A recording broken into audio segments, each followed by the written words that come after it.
அனைவருக்கும் வணக்கம். இன்னைக்கு வீடியோ வந்து வலி நிவாரணம் குடுக்குறதுல எது பெஸ்ட்? மெடிசின்ஸ் பெஸ்ட்டா? இல்ல கைரோபிராக்டிக் சிகிச்சை பெஸ்ட்டா? அதுதான் பார்க்க போறோம்.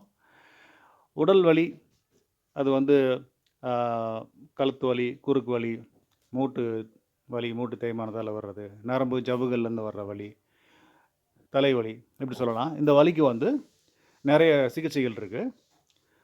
இதுக்கு வந்து மெடிசின் வந்து நம்ம நாட்டில ரொம்ப எளிதாவே கிடைச்சிருது. இந்த மெடிசின்ஸ் வந்து நான் ஜெனரலா சொல்லியிருக்கேன். பட் இது வந்து ஆ, அலோபதி மெடிசினாவும் இருக்கலாம். இல்ல சித்தா, ஆயுர்வேதா, யுனானி, ஹோமியோபதி இப்படி நெறைய இருக்கு. ஸோ மெடிசின் இன் ஜெனரல் அப்படி நான் சொல்லியிருக்கேன். இந்த மெடிசின்லாம் எடுக்கும்போது, இது குடுக்குறது வந்து பெயின் கில்லர்ஸ் குடுப்பாங்க. இது நல்லாவே வலிய குறைச்சிரும். அந்த மெடிசின் எடுக்க ஆரம்பிச்ச சில நிமிடங்கள்ல உங்களுக்கு வலி நல்லா குறைய ஆரம்பிக்கும். இது வந்து கைரோபிராக்டிக் சிகிச்சைய விட சீக்கிரமாவே வலி குறைஞ்சிரும். எப்படி வலிய குறைக்குது அப்படின்னா, வலி எங்க உருவாகுதோ, அது எந்த மூட்டோ, எந்த நரம்போ, எந்த எலும்புலேருந்து வருதோ, அந்த இடத்துல வலிய உருவாக்குற சில கெமிக்கல்ஸ் இருக்கும். அங்க சுரந்துக்கிட்டு இருக்கும். அத போய் பிளாக் பண்ணிடும். அது மூலமா வலிய குறைக்கும். சில மருந்துகள் வந்து சென்சரி நர்வ்ஸ்ன்னு சொல்லுவோம். வலி சிக்னல எடுத்துட்டு பிரெயினுக்கு போற சிக்னல்.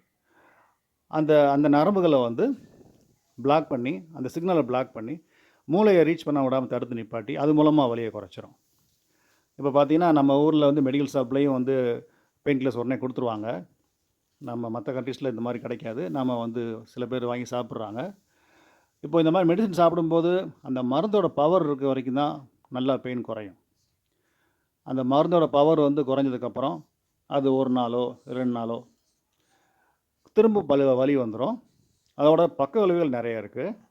இந்த படத்துல பார்த்த மாரி, நீங்க வந்து அலோபதியில வந்து பெயின் கில்லர் சாப்பிட்டீங்கன்னா, 7வது நாள்ல இருந்து அதுக்கு வந்து ஆ அடிமையாகறதுக்கான வாய்ப்புகள் அதிகமாகுது. 30வது நாள்ல இருந்து பிரெயின் மேட்டர் அஃபெக்ட் ஆகுது. மூளை பாதிக்கப்படுது. அதே மாரி வந்து பார்த்தீங்கன்னா, 6 மாத காலத்தில மன அழுத்தம், டிப்ரஷன் வர்றதுக்கான வாய்ப்புகள் அதிகமாகுது. அது மட்டும் இல்லாம வந்து அ அல்சர், கிட்னி டேமேஜ் ஆகுறது. இந்த மாரி சொல்லிட்டே போலாம். வாய் புண்ணாகுறது. நெறைய பக்க விளைவுகள் இருக்கு. பட் கைரோபிராக்டிக் ட்ரீட்மெண்ட்ல வந்து அந்த மாரி கிடையாது. இது வந்து பிரச்சனையோட வலியோட ஆணி வேர குணப்படுத்தும். இப்ப மெடிசின் வந்து வலிய மட்டும் தான் குணப்படுத்தும். வலிக்கு என்ன காரணமோ அத குணப்படுத்தாது. நாம வந்து மூட்டு தேய்மானம், நரம்பு, ஜவ்வுகள் இது எல்லாமே வந்து ஆணி வேர குணப்படுத்துறோம். பெர்மனன்ட்டா குணமாயிடும்.